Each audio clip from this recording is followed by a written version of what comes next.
तो बिहार की सबसे हाई प्रोफाइल सीट बांकीपुर, जहां पर बीजेपी 3 दशक पुराना बीजेपी का गढ़ रहा है, वो ढह गया। चुनावी रणनीतिकार से नेता बने प्रशांत किशोर ने अपनी पहली चुनावी परीक्षा में बीजेपी को बड़ी शिकस्त दे दी। इस जीत ने सिर्फ एक सीट का समीकरण नहीं बदला, बल्कि बिहार की राजनीति में तीसरे विकल्प की संभावनाओं को भी मजबूत कर दिया है।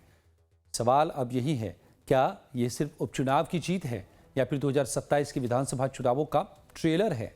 जी हां, बांकीपुर, जिसे बीजेपी का सबसे सुरक्षित किला माना जाता रहा है, वहीं प्रशांत किशोर ने जन सुराज के झंडे तले इतिहास बदल दिया।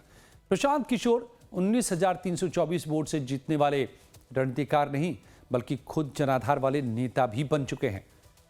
इस जीत के साथ जनसुराज को पहली बड़ी राजनीतिक वैधता मिल गई है। और सबसे पहले समझते हैं कि पीके की जीत क्यों बड़ी है। पहली बार चुनाव लड़ा, पहली बार जीत गए, बीजेपी का मजबूत गढ़ ध्वस्त हो गया। जनसुराज को पहली बड़ी राजनीतिक पहचान मिल गई है। बिहार में तीसरे विकल्प की चर्चा इसी जीत के साथ तेज हो गई है। राजनीतिक विश्लेषकों की नजर में यह नतीजा सिर्फ बांकीपुर तक ही सीमित नहीं है। ये शहरी, शिक्षित, मध्यम वर्ग के वोटर्स के मूड में बदलाव का भी संकेत माना जा रहा है। चुनाव के बाद प्रशांत किशोर ने कहा कि जनता ने बीजेपी नेतृत्व को संदेश दिया है कि बिहार बेहतर नेतृत्व चाहता है। ये सीधा सीधा मैसेज है। 30 बरस का जो गढ़ है वो सिर्फ 30 दिनों में ढह गया। वो सिर्फ इसलिए ढहा है कि बिहार के लोग भी चाहते हैं कि अब 4 किलो 5 किलो अनाज और जाति से ऊपर उठकर हम लोग के बच्चों के पढ़ाई रोजगार के लिए केंद्र सरकार और राज्य सरकार काम करे। अगर वो काम नहीं करेंगे तो आगे चुनाव के परिणाम उनको ऐसे ही देखने को मिलेंगे। तो एक तरफ प्रशांत किशोर इसे बदलाव की लहर बता रहे हैं, वहीं प्रशांत किशोर की ऐतिहासिक जीत ने बिहार से लेकर दिल्ली तक के राजनीतिक गलियारों में खलबली भी मचा दी है। प्रशांत किशोर ने बीजेपी के इस अभेद्य किले को ध्वस्त किया है। ये जीत सिर्फ एक विधानसभा सीट की नहीं, बल्कि इसने देश की राजनीति को कई नए और गहरे संदेश भी दिए हैं, जिसमें बीजेपी के 30 साल से ज्यादा पुराने शहरी दुर्ग का ठहरना, बांकीपुर सीट पर 1995 से बीजेपी का कब्जा था। बीजेपी राष्ट्रीय अध्यक्ष नितिन नवीन सीट पर लगातार 5 बार विधायक रहे। नितिन नवीन के राज्यसभा जाने के बाद ही ये उपचुनाव यहां पर हुआ था और नितिन नवीन अब बीजेपी के राष्ट्रीय अध्यक्ष हैं। पटना का ये इलाका बीजेपी का सबसे सुरक्षित कोर अर्बन सपोर्ट बेस रहा है। जीत से एक तरफ पुराने समीकरण ध्वस्त हुए हैं, तो वहीं दिल्ली की केंद्रीय राजनीति को भी बड़ा संदेश गया है। 2025 की करारी हार के बाद पीके की पार्टी को मिली संजीवनी इस जीत से मिली है। बिहार की राजनीति में विकल्प बनने के पीके के दावों पर अब मुहर लग गई है। बिहार की राजनीति में आरजेडी के तीसरे नंबर पर जाने का भी संकट पैदा हो गया है। 32 साल पुराना बीजेपी का मजबूत किला ढह गया है। बीजेपी अपने राष्ट्रीय अध्यक्ष की सीट बचाने में नाकाम रही है। सम्राट चौधरी के नेतृत्व और कामकाज पर भी सवाल उठेंगे और करिश्माई नेतृत्व के साथ साथ स्थानीय मुद्दे और चेहरे भी जरूरी होते हैं, ये भी साफ हो गया है। दिल्ली से पटना तक जेन ज़ी के आंदोलन ने क्या असर दिखाया है, ये भी सवाल है। और जातिगत समीकरण ही नहीं, शिक्षा और रोजगार जैसे मुद्दे भी जरूरी है, ये भी इस चुनाव ने नतीजों ने बताया है। वहीं इस जीत के बाद सम्राट चौधरी के नेतृत्व पर भी सवाल है। जीत के बाद प्रशांत किशोर ने सीधे तौर पर कहा कि बिहार की जनता को सम्राट चौधरी का नेतृत्व पसंद नहीं है। दिल्ली में बैठी बीजेपी के केंद्रीय लीडरशिप के लिए यह संदेश है। रणनीति और चेहरों पर पुनर्विचार करने का एक कड़ा संदेश है। राष्ट्रीय अध्यक्ष के गृह क्षेत्र में हार हुई है और नितिन नवीन की यह पारंपरिक सीट रही है जो बीजेपी ने गंवा दी है। तो इस जीत के बाद जनसुराज को चुनावी संजीवनी भी मिल गई है। नवंबर 2025 के बिहार विधानसभा चुनाव में हार हुई थी। जनसुराज ने 238 सीटों पर चुनाव लड़ा, लेकिन पार्टी का खाता तक नहीं खुल पाया था। 236 उम्मीदवारों की जमानत जब्त हो गई थी। 2025 की करारी हार के बाद आलोचक प्रशांत किशोर को केवल ट्विटर और रणनीतिकार कहने लग गए थे, लेकिन इस जीत के साथ प्रशांत किशोर पर लगा ये दाग हट गया है। प्रशांत किशोर की पत्नी डॉक्टर जाह्नवी दास का कहना है कि जीत बिहार के युवाओं की है जो बदलाव चाहते हैं। मैडम, क्या कुछ कहेंगे, पहली जीत पति की और इतना प्रचंड जीत? बहुत बहुत खुश है हम सब लोग। We are very happy about this win, so just trying to. आपको लगता है कि बीजेपी का जो गढ़ माना जाता था, वहां पे प्रशांत ने कितना मेहनत किया होगा? क्या ये जनता का बड़ा समर्थन है?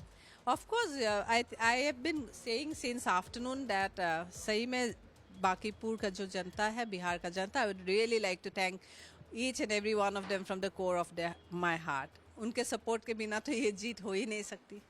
एक पति के कामयाब होने में पत्नी का बड़ा योगदान होता है, आपने कितना साथ दिया, क्योंकि बहुत बड़ा target. Question, I think you should ask Prashant. He, you know, rather than me talking about myself, both of these questions should go to him. अच्छा, प्रशांत जी के लिए बहुत बड़ा ये टारगेट था, तो रात में दिन में वो समय नहीं दे पाते होंगे ना अपने बच्चे के लिए, आपके लिए, तो उस समय कैसा फील होता था और अब कैसा फील हो रहा है? नहीं, उस समय भी आई न्यू उनका जो काम है, डेफिनेटली उस काम में you know he does give time. ऐसा नहीं टाइम नहीं देते हैं, ही कीप्स गोइंग। और यू नो कोई ओकेजन है, special occasions, always we are together. तो और कभी हम आ जाते हैं, वो चले जाते हैं, जो भी as a family we are together.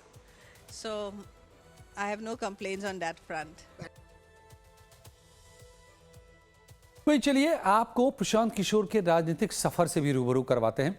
साल 2011 में प्रशांत किशोर ने भारत में आर्थिक समृद्धि और कुपोषण के मसले पर एक रिसर्च रिपोर्ट तैयार की थी। माना जाता है कि इस रिपोर्ट ने गुजरात के तत्कालीन मुख्यमंत्री नरेंद्र मोदी का ध्यान पीके की ओर खींचा। इसके बाद मोदी ने प्रशांत किशोर को मिलने का न्योता दिया।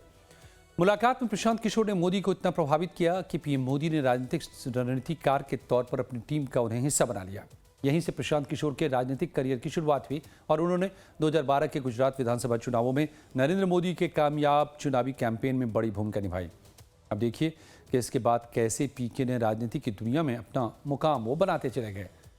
नरेंद्र मोदी के लिए 2014 लोकसभा चुनाव कैंपेन का जिम्मा संभाला। माना जाता है कि बीजेपी को जीत में प्रशांत किशोर की स्ट्रैटेजी की बड़ी भूमिका थी। 2014 में मतभेद होने पर बीजेपी से अलग हो गए और आईपैक नाम की एक संस्था बना ली। 2015 में उन्होंने बिहार में जेडीयू आरजेडी कांग्रेस वाले महागठबंधन को जीत दिलाई। इसके बाद वो नीतीश कुमार के करीबी बनते चले गए। बिहार चुनाव के बाद उन्होंने अलग अलग राज्यों में चुनावी कैंपेन की जिम्मेदारी संभाली। प्रशांत किशोर ने अलग अलग राज्यों में कांग्रेस, वाईएसआर कांग्रेस, आम आदमी पार्टी, टीएमसी, डीएमके जैसी कई पार्टियों के लिए चुनावी रणनीतियां बनाई। कई चुनावों में अहम रणनीतियों की बदौलत नेताओं को जीत दिलवाकर एक किंग मेकर के तौर पर अपनी पहचान कायम कर ली। 2018 में पीके ने औपचारिक तौर पर राजनीति में प्रवेश किया। 16 सितंबर 2018 को नीतीश कुमार की पार्टी जेडीयू के राष्ट्रीय उपाध्यक्ष बनाया गया। 2020 में सीएए के मुद्दे पर नीतीश कुमार से उनके मतभेद हुए।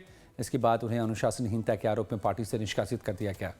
2 मई 2022 को जन सुराज अभियान का ऐलान किया और 3000 किलोमीटर पैदल यात्रा शुरू की।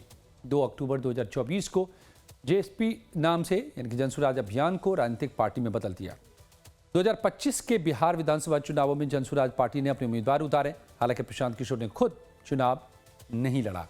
2025 के बिहार विधानसभा चुनाव में जेएसपी को पूरी तरह से हार मिली और एक भी उम्मीदवार जीत नहीं पाया।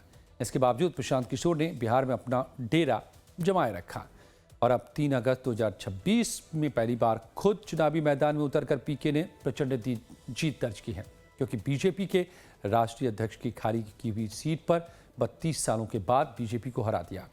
बांकीपुर का ये परिणाम आगामी बिहार विधानसभा चुनावों के लिए एक ट्रेलर साबित हो सकता है। प्रशांत किशोर की इस एंट्री ने ये तय कर दिया है कि आने वाले समय में बिहार की जंग अब एक तरफा या दो तरफा नहीं बल्कि त्रिकोणीय होने जा रही है, जो दिल्ली तक की सत्ता के समीकरणों को प्रभावित करेगी।